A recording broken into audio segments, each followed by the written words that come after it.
Hello लोगोफोर बड'ज of enough' YouTube चेनेलाव नोंथांमोनखौ बरायबावबाय आसा खालामो गासैबो मोजाङैनो दङ। सेन्ट्रेल गभर्नमेन्टनिफ्राय गोदानै पस्ट फैदों ओंखारदों बेनो जाहैबाय इन्टेलिजेन्ट बिउर' एबा आइबिआव नोंथांमोना आइबिआव मावनो गोसो दङब्ला अनलाइन एप्लाइखौ खालामनो हासिगोन जुदि नोंथांमोननि फरायनाया मिलायोब्ला।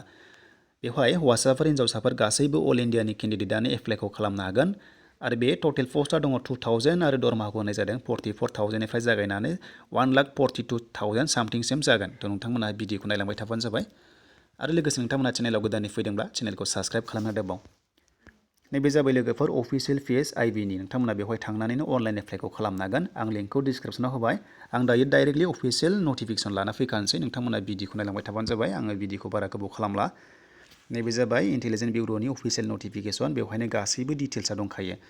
दा जों बेवहाय नायदो नेम अफ दा पस्टआ जाहैबाय assistant central intelligence officer grade 2 लेभेलनि बियो अफिसार जागोन। नोंथांमोना रेंकखौ मोनगोन अफिसार।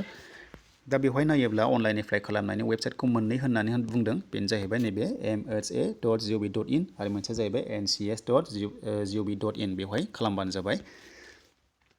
दा जों रेंकखौ नायोब्ला बेवहाय नुदों लोगोफोर ग्रेड 2 लेभेल बियो।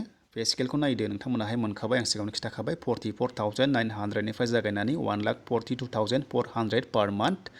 2000 भेकेन्सिनि गेजेराव एसटिआव दङ 121 आरो लोगोसे आनरिजार्भआव दङ 989 पस्ट। लोगोफोर जुदि नोंथांमोना एसटिआव एग्जाम लिरदोंब्लाबो मोजां नाम्बार मोनोब्ला नैबे आनरिजार्भआवहाय थांनो हागोन नोंथांमोनखौ लांनाय जागोन। दा जों बैसोखौ नायदो बैसोआ 18 इयार्स जानाय लोगो लोगो एप्लाइखौ खालामनो हागोन बेनिफ्राय 27 इयार्ससिम जेनेरेलब्ला आरो जुदि एसटिब्ला नोंथांमोना 5 इयार्स एज रिलेक्सेसन मोनदों गासै 32 इयार्ससिम एप्लाइखौ खालामनो हागोन एसटिब्ला। दा जों थांसै नेक्स्टआव। दा जों नेक्स्टआव थाङोब्ला नोंथांमोना बेखौ अनलि अनलाइनल' एप्लाइ खालामनांगोन। ओमफ्राय जों नायोब्ला जों गाहायाव मोनबावगोन माखासे इन्सट्राक्सन्स जों एग्जामिनेसन सेन्टारखौ जों बासिनानै होनो हागोन। थ' आसामनि थाखाय मोनबा दङ सेन्टारा बेहाय नोंथांमोना सिटिखौ नायदो डिब्रुगड़ गुवाहाटी जरहाट सिलचर ओमफ्राय तेजपुर। थ' नोंथांमोना बासिनानै होबानो जाबाय जेराव सुबिदा बेवहाय। दानिया जों एग्जामनि मार्क्सखौ जों नायसै टायार 1 एग्जामनि थाखाय 100 मार्क्सनि एग्जाम जागोन। टाइमा 1 घन्टाल' जागोन। बेनिफ्राय नोंथांमोनाहाय माखासे सिलेबास मोननाय जादों बेखौ नायना लाबानो जाबाय पिडिएफ फाइलावहाय आं होबाय डिसक्रिपसनाव। दा बेहाय नेगेटिभ मार्किं थागोन। थ' बे एग्जामा अनलाइन जागोन आरो 1/4 नेगेटिभ मार्किं थागोन नोंथांमोना बेखौ गोसोआव लाबानो जाबाय। आरो नेक्स्टआव दङ टायार 2 आवहाय 50 मार्क्सनि एग्जाम जाबावगोन। बे जाबाय नोंथांमोना माखासे टाइपनि बेवहाय सिलेबास मोननाय जादों बेखौ नायना लादो। आरो लास्टआव टायार 3 आवहाय इन्टारभिउ जागोन एबा पार्सनेल इन्टारभिउआव 100नि जागोन गासैखौबो लानानै 250 मार्क्सनि एग्जाम जागोन नैबे आइबि लेभेलाव। दा जोङो नेक्स्टआव थाङोब्ला माखासे इन्सट्राक्सन मोनबावगोन बिनि एप्लाइनि लास्ट डेटआ जाहैबाय नोंथांमोना नुनो मोन्दों नैबे एप्लाइनि लास्ट डेटआ दङ लोगोफोर। थ' बे एप्लाइनि लास्ट डेटखौ नोंथांमोना बेवहाय नुनो मोनबाय स्क्रिनाव। बे एप्लाइनि लास्ट डेटआ जाहैबाय लोगोफोर 9 जानुवारि 2021 आरो एप्लाइआ जोंना अनलाइना स्टार्ट जागोन 19 डिसेम्बरनिफ्राय।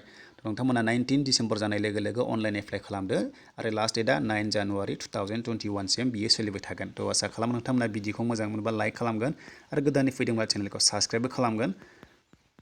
दा जों पेमेन्टनि लेभेलाव थाङोब्ला नोंथांमोना पेमेन्ट दाननांगोन।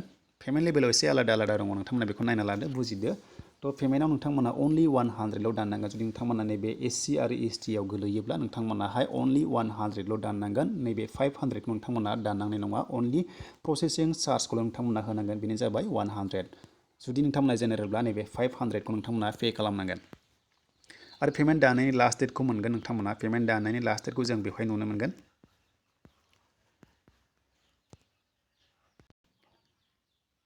दा जों बेवहाय नायो